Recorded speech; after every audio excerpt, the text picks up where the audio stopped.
السلام علیکم ورحمۃ اللہ وبرکاتہ۔ مہمان نوازی کے ایک نئے ایپیسوڈ کے ساتھ میں آپ لوگوں کا بھائی اے ایم قاسمی ایک نئے مہمان کے ساتھ آپ لوگوں کی خدمت میں حاضر ہوں، اور آج کے جو مہمان ہیں بہت زیادہ خاص ہیں، بے باک انداز میں بولنے والے اور بہت زبردست ماشاءاللہ اپنے علاقے میں اور سوشل میڈیا پر کام کر رہے ہیں۔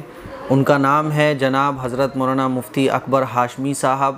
بہت سارے لوگوں نے یہ خواہش ظاہر کی تھی کہ مفتی اکبر ہاشمی صاحب کو اپنے مہمان نوازی کے ایپیسوڈ میں لیں آپ، تو الحمدللہ اللہ کا شکر ہے آج ہمارے ساتھ ہیں مفتی اکبر ہاشمی صاحب۔ آج ہم مفتی صاحب کی مہمان نوازی کریں گے کچھ سوالوں کے ذریعے۔ آئیے مفتی صاحب کی مہمان نوازی کا سلسلہ شروع کرتے ہیں۔ مہمان نوازی کے ایک نئے ایپیسوڈ کے ساتھ میں اپنے تمام بھائیوں اور بہنوں کی خدمت میں ایک نئے مہمان کے ساتھ حاضر ہوں، جن کو آپ لوگ جانتے ہوں گے، جن کا نام ہے جناب حضرت مولانا مفتی اکبر ہاشمی صاحب۔ اور ماشاءاللہ مفتی صاحب نے ہماری دعوت کو قبول کیا اور ہماری مہمان نوازی کے اس ایپیسوڈ میں آنے کی دعوت کو قبول کیا، اور مفتی صاحب آج ہمارے سامنے ہیں۔ آج مفتی صاحب سے ہم کریں گے کچھ چٹپٹے کھٹے میٹھے سوالات، اور ہم اپنے مہمانوں کی مہمان نوازی کرتے ہیں انہی سوالات کے ذریعے کہ مفتی صاحب کا نام کیا ہے، کیونکہ بہت سارے لوگ ہیں جو مفتی صاحب سے محبت رکھتے ہیں اور مجھ سے بھی محبت رکھتے ہیں، اور الگ الگ لوگوں کی خواہشیں ہوتی ہیں کہ مفتی اکبر ہاشمی صاحب میرے ساتھ آئیں، کوئی کہتا ہے کہ مفتی اکبر ہاشمی صاحب ان کے ساتھ آئیں۔ تو یہ کولیبریشن اور یہ مہمان نوازی کے ایپیسوڈ اسی لیے رکھے گئے ہیں تاکہ علماء اکرام کی ایک دوسرے کے لیے محبتیں یہ لوگوں کے بیچ میں پہنچے، لوگوں کو پتہ چلے کہ دیکھو ایک طرف جو ایکسپوزنگ کا سلسلہ چل رہا ہے وہ نہیں ہے، بلکہ علماء اکرام ایک دوسرے کا احترام بھی کرتے ہیں اور ایک دوسرے کی عزت بھی کرتے ہیں۔ تو آج ہمارے ساتھ مفتی صاحب ہمارے سامنے ہیں، ماشاءاللہ یہ ہمارے لیے بہت خوشی کی بات ہے۔ ہم بہت زیادہ شکر گزار ہیں مفتی صاحب کے کہ مفتی صاحب نے ہماری اس چھوٹی سی دعوت کو قبول کیا اور ہمارے لیے وقت نکالا۔ مفتی صاحب سارے جتنے بھی سلسلے ہیں وہ اس وقت کورونا کی وجہ سے آن لائن چل رہے ہیں، تو ہم نے سوچا کہ فی الحال آپ لوگوں کی مہمان نوازی آن لائن ہی کی جائے، لیکن جیسے ہی یہ مسئلے تھمیں گے اور زندگی ایک لائن پر آئے گی تو آپ کو ہمارے فیروز آباد کی دعوت بھی قبول کرنا پڑے گی۔ ہم ہمارے مہمان نوازی کے ایپیسوڈ میں جو بھی آتے ہیں تو ہم جو ہے نا ان کو دعوت دیتے ہیں کہ بھائی فیروز آباد کی دعوت، آلریڈی ایک ٹکٹ آگرہ میں ہوائی اڈہ ہے تو ایک ٹکٹ ہماری طرف سے پکا ہے، اگر آپ جب چاہیں جب آ سکتے ہیں، ہم آپ کی خدمت میں حاضر ہوں گے اور یہ ہمارے لیے بڑی خوشی کی بات ہوگی۔ تو مفتی صاحب بہت سارے میرے پاس سوالات ہیں جو مجھے آپ سے پوچھنا ہے، اور یہ وہ سوالات ہیں جو لوگوں نے مجھ سے کہا ہے کہ مفتی صاحب سے آپ پوچھیے گا۔ میلز کی ایک لمبی لائن تھی جس میں یہ کہا گیا کہ مفتی صاحب کو آپ مہمان نوازی کے ایپیسوڈ میں بلائیے، ہم جاننا چاہتے ہیں کہ مفتی صاحب نے یہ سلسلہ کیسے شروع کیا اور مفتی صاحب کے دل میں کیا ہے، مفتی صاحب کے عزائم کیا ہیں، مفتی صاحب کی تربیت کیسے ہوئی، مفتی صاحب کی نصیحتیں ہم سننا چاہتے ہیں۔ تو ان لوگوں کے جو سوالات ہیں وہی میں آج آپ سے پوچھوں گا۔ سب سے پہلے تو میں تمام بھائیوں اور بہنوں کی طرف سے ایک محبت بھرا سلام آپ کو پیش کرنا چاہتا ہوں۔ السلام علیکم ورحمۃ اللہ وبرکاتہ۔ وعلیکم السلام ورحمۃ اللہ وبرکاتہ۔ مفتی صاحب اصل میں یہ آپ کا بڑا پن ہے اور یہ آپ کی وسعت ظرفی ہے، آپ نے میرے جیسے ایک چھوٹے سے طالب علم کو اس لائق اور اس قابل سمجھا کہ آپ میرا انٹرویو لے سکیں۔ میں آپ کی اس محبت کے لیے سب سے پہلے تو آپ کا شکریہ ادا کرتا ہوں۔ اسی طرح سے آپ کے جو سننے والے ہیں اور دیکھنے والے ہیں جنہوں نے اس طرح سے درخواست کی ہے ان کا بھی شکریہ ادا کرتا ہوں۔ اور آپ کی جو دعوت ہے، آپ نے آف لائن جو دعوت دی ہے، انشاءاللہ حالات جب سازگار ہوں گے اور میرا مرکز نظام الدین کی طرف سفر ہوگا تو بالکل ہم آپ کے یہاں رک کر قیام کر کے ہی آگے بڑھیں گے یا پھر واپسی میں رکیں گے انشاءاللہ، کوئی حرج نہیں ہے۔ لیکن آپ کی دعوت کے لیے آپ کا بہت بہت شکریہ، جزاک اللہ خیر و احسن الجزا۔ ہمارے فیروز آباد میں چوڑی کی فیکٹری مشہور ہے، چوڑیاں یہیں سے بن کر جاتی ہیں، تو آپ کے لیے بہت زیادہ تفریحی اور علمی مقام ہو سکتا ہے فیروز آباد۔ پھر برابر میں آگرہ ہے جہاں ماشاءاللہ بہت سارے تاریخی مقامات ہیں جو آپ کے لیے جس میں آپ واقعی بہت زیادہ انٹرسٹ رکھتے ہیں۔ پھر اس کے آگے فتح پور سیکری ہے 20 کلومیٹر کے فاصلے پر، اور یہاں سے اٹاوا بھی قریب ہے۔ تو یہ آپ ہماری پہلے سے اس دعوت کو بھی قبول کر لیں، یہ جب آپ کہیں گے اسی وقت، جب آپ کہیں گے جیسے آپ کو لگے کہ اب تو جب آپ کہیں گے اس کے لیے ہم تیار ہو جائیں گے۔ ہم اور یہ ہمارے جب انشاءاللہ سفر پہ وہاں پہنچیں گے تو ہم آپ کے مامور رہیں گے، آپ ہم کو جہاں لے جانا چاہے ہم آپ کے عمارت میں جو ہے چلتے رہیں گے، کوئی حرج نہیں انشاءاللہ۔ مفتی صاحب آپ سے مہمان نوازی کے طور پر پہلا سوال آپ سے یہ ہے کہ آپ کا تعلق کس جگہ سے ہے اور آپ کا پورا نام کیا ہے اور آپ نے تعلیم کہاں سے حاصل کی، آپ کی تربیت کس طرح سے ہوئی؟ بہت سارے لوگ ہیں جو یہ جاننا چاہتے ہیں کہ ہم جن مفتی اکبر ہاشمی صاحب سے محبت رکھتے ہیں ان کا نام کیا ہے۔ اور آج کل تو پھر آپ نے تھوڑا سا نام بھی چینج کر لیا، تو یہ بات میں سمجھ سکتا ہوں، اہل علم سمجھ سکتے ہیں، لیکن عوام بہت زیادہ جو محبت رکھنے والے ہیں وہ ٹینشن میں آ جاتے ہیں کہ آخر یہ نام میں کیا آ گیا۔ تو اس سلسلے جی میں جی آپ بتائیں، اور آپ کی زندگی میں کیسے آپ نے تعلیم حاصل کی؟ وہ بھی لوگ مشتاق ہوتے ہیں کہ آخر علماء کی زندگی کیسے رہی، بچپن کی، جوانی کی، اس کے بارے میں تھوڑا سا بتائیں۔ جی مفتی صاحب، آپ نے بہت بہترین یہ سوال پوچھے ہیں۔ اصل میں دیکھو، میرا تعلق جو ہے پربھنی مہاراشٹر کے اندر ایک ضلع ہے، میری پیدائش وہیں پہ ہوئی ہے۔ میرا پورا نام ہے سید اکبر ہاشمی۔ تو ہمارے جو ہاشمی برادری اور ہاشمی خاندان کا پورا ایک محلہ ہے وہاں پہ پربھنی کے اندر، اور وہیں پہ ہمارے برادری کے سارے لوگ رہتے ہیں۔ اور پربھنی کے پڑوس میں جالنا ایک ضلع ہے، اور جالنا میرا ننیحال ہے۔ جالنا میں بھی ایک مشہور و معروف گاؤں ہے جس کا نام رنجنی ہے، اور وہ جو گاؤں ہے ماشاءاللہ حضرت مولانا غلام صاحب وستانوی نے اس کو انٹرنیشنل لیول پر ایک مقام دلا دیا ہوا ہے ان کے تعلیمی اداروں کی وجہ سے، کیونکہ حضرت مولانا غلام صاحب کی سب سے بڑی جو شاخ ہے وہ ہمارے گاؤں میں ہی ہے، جہاں پہ تقریباً 2000 کے قریب طلبا اور تقریباً 1000 سے زیادہ طالبات پڑھتی ہے۔ 2 الگ الگ ادارے ہیں لڑکے لڑکیوں کے، تو وہ میرا ننیحال ہے۔ اور میرے والد صاحب کا جو گاؤں ہے یعنی جو بستی ہے وہ پربھنی ہے۔ تو اصل میں ہمارے بچپن کے زمانے میں جیسے آج جو ہے مدارس کا پورا جال پھیلا ہوا ہے، جی تو اس زمانے کے اندر ایسے مدارس اتنے نہیں ہوا کرتے تھے۔ میں آپ کو 87 کی بات کر رہا ہوں، کیونکہ میرا دینی تعلیم کی جو میری ابتدا ہوئی وہ 87 میں، 87 کی ہے؟ 1987 کے اندر۔ ہاں 87 میں، ہاں جب میری عمر 10 سال تھی۔ میری تاریخ پیدائش 1978 ہے، اور 87 جو ہے وہاں سے میں نے تعلیم کا سلسلہ شروع کیا۔ اور وہ سلسلہ بھی میں نے اس لیے شروع کیا کیونکہ ہماری والدہ محترمہ کا انتقال ہو گیا۔ اچھا، اور والدہ کا انتقال ہوا، اس کے پھر کچھ دنوں کے بعد میں جو ہے ہمارے والد صاحب کا بھی انتقال ہو گیا، یعنی تقریباً 1 سال کے بعد۔ یعنی اب یہ 11 دونوں سال انتقال، جب آپ 11 سال کے تھے تو والد اور والدہ دونوں کا انتقال ہو گیا تھا؟ جی جی جی جی جی۔ تو اسی لیے مجھے پربھنی کے اعتبار سے بہت کم لوگوں کو شاید یہ معلوم ہوگا، جو میرے رشتہ دار ہیں انہی جی، کو، انہیں کو۔ ورنہ مجھے اکثر لوگ جو ہے میرے ننیحال کے نام سے جانتے ہیں، جو پڑوس کا ضلع ہے رنجنی۔ تو میری جی ساری تعلیم، تربیت، پرورش وغیرہ جی سب جی، ہمارے نانا نے، ہاں نانی نا، نے، انہوں نے ہی کی۔ تو انہوں نے پھر یہ طے کیے کہ بھائی ہم لوگ 2 بھائی تھے، تو انہوں نے کہا کہ چلو ایسا کرتے ہیں کہ ایک کو اسکول پڑھاتے ہیں اور جی ایک جو ہے اپنے والدین کے لیے ثواب جاریہ کا ذریعہ بنے گا تو اس کو دینی تعلیم دلاتے ہیں۔ جی تو ہمارا جو بچپن کا زمانہ تھا اس زمانے میں مدارس کا ایسا جال نہیں پھیلا ہوا تھا جیسے آج کے زمانے میں جگہ جگہ پہ ہر گاؤں جی میں، ہر قریے کے اندر آپ کو مدرسے تھا۔ کہ ہمارے بچپن کے زمانے میں ہمارے علاقے کے بچوں کو اگر پڑھنا ہے، طلبا یا طالبات کو، تو وہ اکثر مالیگاؤں کا رخ کرتے تھے، جی یا پھر اورنگ آباد کے اندر لڑکوں کے لیے جامعہ اسلامیہ کاشف العلوم۔ یہی 2 بڑے مشہور اور معروف ادارے وہ پورے علاقے کے اندر تھے، جی یا تو مالیگاؤں ہے یا تو اورنگ آباد۔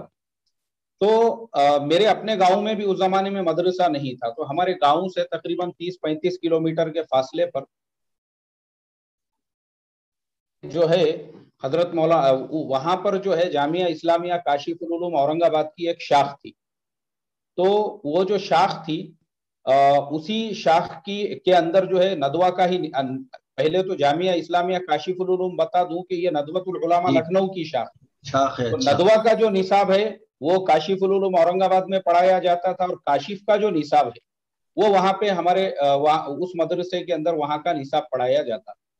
تو ہماری جو تعلیم ہوئی ہے، ہم نے بچپن میں جو کتابیں پڑھی ہے وہ سب حضرت مولانا علی میاں صاحب کی قصص النبیین ہیں، جی القراۃ الراشدہ ہے، فقہ المیسر ہے، یہ ساری کتابوں سے ہماری ابتدا ہوئی۔ اور پھر ہم نے عربی سوم تک وہاں پڑھے، پھر وہ لوگ جامعہ اسلامیہ کاشف العلوم لے جاتے تھے آگے اچھا کی تعلیم کے لیے۔ اچھا تو یہ اچھا، ہماری عالمیت کی جو تعلیم کا سلسلہ چلا، پھر جامعہ اسلامیہ کاشف العلوم وغیرہ، اور پھر اس کے بعد میں ہم نے جو ہے ہمارے عالمیت کے تعلیم کی تکمیل کی یہیں پہ پونا میں۔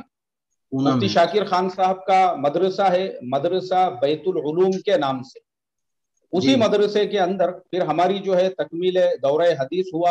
اور میں آپ کو خاص بات بتا دوں کہ ہمارے دورہ حدیث یعنی بخاری کی ابتدا جو ہوئی تھی وہ حضرت مولانا انظر شاہ صاحب کشمیری رحمت اللہ علیہ، انہوں نے ہماری پہلی حدیث، انہوں نے ہم کو پہلی حدیث پڑھائی تھی. یہ مجھے اور یہ ہمارے لیے مطلب بہت بڑی ایک سعادت مندی کی بات ہمارے لیے تھی کہ بالکل ان کے سامنے بیٹھ کر ہم کو جو ہے یہ پڑھنے کا موقع ملا دورہ حدیث کا ہمارا.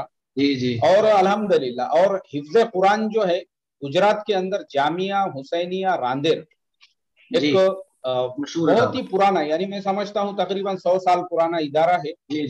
اور بڑے بڑے اللہ والے جیسے حضرت مفتی عبدالرحیم صاحب لاج پوری رحمت اللہ علیہ جیسے لوگوں نے وہاں پہ پوری زندگی اپنی لگا دی جامعہ حسینیہ راندیر کے اندر. تو وہ ہمارا زمانہ بھی ایسا تھا کہ مفتی صاحب حیات تھے، ہم لوگ روزانہ عصر سے مغرب تک مفتی عبدالرحیم صاحب لاجپوری کے گھر پہ جا کر ان کی مجلس میں شرکت کیا کرتے تھے. تو وہاں سے حفظ قرآن کی ہماری تکمیل ہوئی. اور حفظ قرآن کے ساتھ ساتھ پھر اس کے فوراً بعد میں گجرات میں ہی ہاسوٹ کے اندر جامعہ مظہر سعادت ہے، مفتی عبدالرحیم صاحب تھے، روید روی رحمت اللہ علیہ جن کا گزشتہ سال انتقال ہوا، ان کے یہاں پہ ہم نے 4 مہینے خاص طور پہ جو تجوید و قرأت اور نورانی قاعدے کا ایک اسپیشل کورس پڑھایا جاتا ہے وہاں پہ، اس کی بھی ہم نے ان کے یہاں پہ تکمیل کی. اور جو ہمارا یہیں پہ جہاں پہ مدرسہ بیت العلوم کے اندر جو دورہ حدیث ہوا، پھر افتاء کی بھی پڑھائی ہم نے وہیں پر پڑھی ہے مدرسہ بیت العلوم میں. جی افتاء کی ہم نے پوری پڑھائی الحمدللہ وہیں پڑھے. اور پھر کیا ہوا کہ ابھی جو پچھلے سال لاک ڈاؤن تھا، تو لاک ڈاؤن کے زمانے میں ایک میسج میری نظر سے گزرا بہرائچ سے مفتی محمد زبیر صاحب ندوی. انہوں نے کہا کہ بھائی ہم لوگ آن لائن بھی جو ہے یہ پڑھا رہے ہیں، یعنی افتاء پڑھا رہے ہیں. تو میں نے کہا یار گھر پہ بیٹھے ہوئے ہیں، ایک مرتبہ تو پڑھا ہوا ہے، چلو دوسری مرتبہ اور پڑھ لیتے. تو میں اپنے نام کے شروع میں پہلے سے ہی صرف مولانا لگاتا تھا، میں مفتی نہیں لگاتا تھا، حالانکہ افتاء ہم نے پڑھا ہوا تھا. یہی پیچھے ہی ہے، اپنے ہمارے آفس کے پیچھے ہی ہے مدرسہ بیت العلوم، مفتی شاکر خان صاحب جس کے محتمم اور سرپرست ہے. تو پھر بھی میں صرف اب کیونکہ نام میں جو ہے میں بولا بھائی جو اصل چیز ہے کام ہے. اب جیسے حضرت مولانا خالد سیف اللہ رحمانی صاحب وہ اپنے وقت کے سب سے بڑے فقیہ ہے، لیکن کبھی وہ اپنے نام کے شروع میں مفتی نہیں لکھتے، لوگ ان کو مولانا خالد صاحب کے نام سے ہی جانتے ہیں. لیکن اب کیا ہو گیا کہ مفتی زبیر صاحب جو ہے ان کے یہاں پہ پھر ہم نے پورے افتاء کی دوبارہ سے تکمیل کی، پورا مکمل کیا الحمدللہ. تو پھر ہمارے اساتذہ نے ہی یہ کہا کہ بھائی جب تم لوگوں نے تکمیل کی ہے تو تم جب کسی کو مسئلہ بتا رہے ہو تو اس کو یہ پتا ہونا چاہیے کہ ایک مفتی مسئلہ بتا رہا ہے، ورنہ تم مسئلہ بتا رہے ہو پھر سامنے والا پہلا سوال یہی کرے گا کہ بھائی تم مفتی ہے کیا مسئلے کا جواب دے رہے. تو اس لیے بولے اپنے آپ کو شو آف کرنے کے لیے یا دکھاوے کے لیے نہیں لکھنا ہے، بلکہ جو سائل ہے اس کے اطمینان کے لیے یہ لکھنا ہے. پھر اس کے بعد میں ہی مفتی زبیر صاحب کے یہاں پر ہی مفتی صاحب نے فوراً کہا کہ بھائی ہم لوگ جو ہے قضا بھی شروع کر رہے ہیں. تو الحمدللہ مفتی صاحب آپ کی دعا سے ہماری رمضان کے فوراً بعد سے قضا کی تعلیم بھی جاری ہے، روزانہ ہم لوگ پڑھتے ہیں. اور آپ کو خاص بات بتا دوں کہ ہمارا قضا جو ہے وہ امارت شرعیہ بہار و اڑیسہ کے ماتحتی میں ہو رہا ہے. اور جامعہ رحمانیہ منگیر میں مفتی ہمارے جو استاد محترم ہیں وہ بیٹھتے ہیں، اور الحمدللہ انہی کے پاس میں ہم قضا پڑھ رہے ہیں. مفتی رضی احمد صاحب قاضی شریعت ہے وہ پورے منگیر ضلع کے، اور جامعہ رحمانیہ میں بیٹھتے ہیں اور انہی کے پاس ہم پڑھ رہے ہیں. اور ماشاءاللہ مفتی صاحب جو ہے روزانہ جو ان کے پاس میں لائیو یعنی جو کیسز وغیرہ آتے ہیں وہ بھی ہم لوگ جو ہے وہ بھی سیکھ رہے ہیں وہ بھی. اور اس کے علاوہ مطلب جیسی قضا کی پوری ابتدا سے جو تعلیم ہوتی ہے کہ یعنی خلا کی کتنی قسمیں ہیں اور کتنی چیزوں سے فسخ نکاح کے لیے آپ درخواست دے سکتے ہیں، وہ سب الحمدللہ اللہ ہمارے قاضی صاحب کو جزائے خیر عطا فرمائیں. تو وہ تعلیم جاری ہے ہماری ابھی قضا کی. اسی لیے قضا کی جب تکمیل ہوں گی تو اس کے بعد ہم نے سوچے ہے کہ بھائی یہاں پہ بھی ہمارے پاس وہ سلسلہ شروع کیا جائے تاکہ امت کے جو مسائل کورٹ کچہریوں میں جا رہے ہیں اور جو امت کی بہن بیٹیاں کورٹ کچہریوں میں زندگیاں برباد کر رہی ہے ان کے مسئلے قرآن و حدیث کی روشنی میں حل ہو سکے. بالکل. تو مفتی صاحب یہ میں نے آپ کو ہمارے دینی تعلیم کا تعارف کرایا، اب میں آپ کو تھوڑا دنیاوی تعلیم بھی بتا دوں. مفتی صاحب وہ میں پوچھوں گا وہ میں پوچھوں گا، لیکن سب سے پہلے تو آج ہمیں یہ پتہ چلا کہ ماشاءاللہ مفتی صاحب آپ کی بہت قربانیاں ظاہر ہوتی ہیں ان باتوں سے، اور آپ تو ہمارے بڑے بھی جزاک ہیں، اللہ۔ تو نہیں نہیں یہ میں خود آپ سے پوچھنے والا ہوں، کیونکہ دیکھیے آپ کو لوگ مفتی کے روپ میں جانتے ہیں، اور جہاں ایک جی مفتی کا نام آتا ہے تو ایسا لگتا ہے وہ دنیا سے غافل ہو، لیکن آپ کو جب لوگ دیکھتے ہیں تو ماشاءاللہ بہت بڑے ایجوکیٹڈ لوگ بھی سنتے ہیں، تاجر بھی سنتے ہیں، اور میں نے دیکھا ہے کہ آپ کے انگلش لیکچر بھی ہوتے ہیں، آپ انگلش کانفرنسز بھی اٹینڈ الحمدللہ۔ کرتے ہیں، اور اس میں انگلش اسپیکر بن کے آپ as A English speaker English language میں آپ لوگوں کو ڈیل کرتے ہیں، لوگوں کو غلط باتوں سے آگاہ کرتے ہیں۔ میں نے بہت ساری آپ کے زوم ایپ کے ذریعے جو لائیو کانفرنسز آپ نے کی وہ بھی دیکھے، ماشاء اللہ۔ آپ نے بزنس، جابس، پتہ نہیں کیا کیا معاشرے کو سدھارنے کے لیے پیچھے آپ کا اسلامی معاشرہ فاؤنڈیشن، ساری چیزیں میں آپ سے جاننا چاہتا ہوں، اور یہ بھی میں ناظرین کو بتا دینا چاہتا ہوں، میں آپ سے ہی جاننا چاہتا ہوں کہ مفتی صاحب انگلش جی اور دنیاوی ایجوکیشن میں آپ نے کیا کیا، اور اس وقت جو آپ ایک اونچی پوسٹ پر بھی ہے میں نے سنا ہے، اس کے بارے میں بھی آپ بتائیں، تاکہ لوگوں کے ذہن سے یہ نکل جائے کہ داڑھی والا ٹوپی والا دنیا میں نہیں آگے بڑھ سکتا۔ آپ کو جی دیکھ کے جی یہ جی کہاوت اور یہ سوچ لوگوں کی غلط ثابت ہوتی ہے۔ جی۔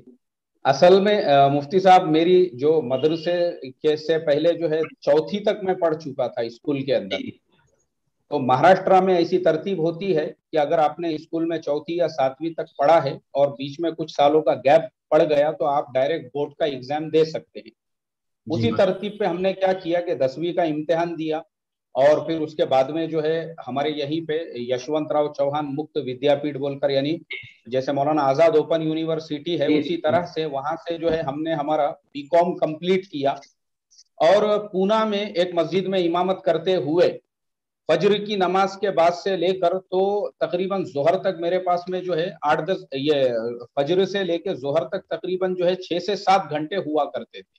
اچھا۔ تو اس ٹائم کا یعنی ظہر میرے ذمہ اصل میں نہیں تھی، میرے ذمہ ڈائریکٹ عصر تھی، تو اس وجہ سے فجر سے عصر تک کا وقت پورا میرا فارغ رہتا تھا۔ ارے تو وہ وقت کا میں نے فائدہ اٹھا کر ایک ہمارے یہاں پہ گورنمنٹ کا پولی ٹیکنیکل کالج ہے شیواجی نگر میں، وہاں پہ ایڈمیشن لے کر لیپ ٹاپ اور کمپیوٹر ہارڈ ویئر اور اس کے جی بہت جی سارے جو کورسز وغیرہ ہوتے ہیں ان کی میں نے تکمیل کیا، اور وہ تکمیل ہونے کے بعد اب چونکہ انگلش جو زبان ہے، میں 2-4 جگہ پہ گیا انٹرویو کے لیے، تو ان لوگوں نے میرے سے یہ کہا کہ بھائی دیکھو ہمارے پاس میں جو ہے انگلش آپ کی فلوئنٹ ہونا چاہیے۔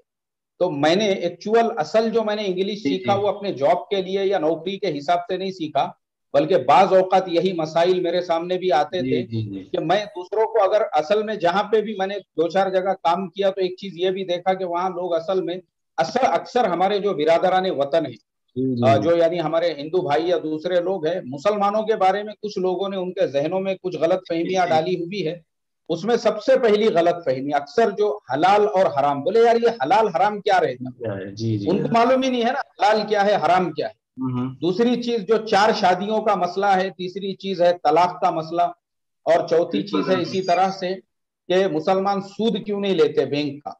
تو یہ کچھ چیزیں جو ہے نا یہ ان کے بیسک سوالات، تو بولے اس وجہ سے پھر میں نے کیا کیا مفتی صاحب، ہمارے یہیں پہ ایک سمبوائسس کالج ہے وہاں پہ ایڈمیشن لیا، اور میں فجر کی نماز کے فوراً بعد وہاں پہ جاتا تھا۔ جی رمضان کے مہینے میں بھی میں آپ کو بتا دوں کہ فجر کے بعد میں ہم وہاں جاتے تھے، 10 بجے تک پڑھتے تھے، اس کے بعد اپنا پورا مکمل پارا یاد کرتے تھے، وہ پارا تراویح میں بھی سناتے تھے، یعنی الحمدللہ یہ تعلیم کرتے کرتے ہمارا جو مسجد کی ذمہ داری ہے، مکتب کی ذمہ داری ہے اور دیگر جو کام ہے وہ ہوتے رہے۔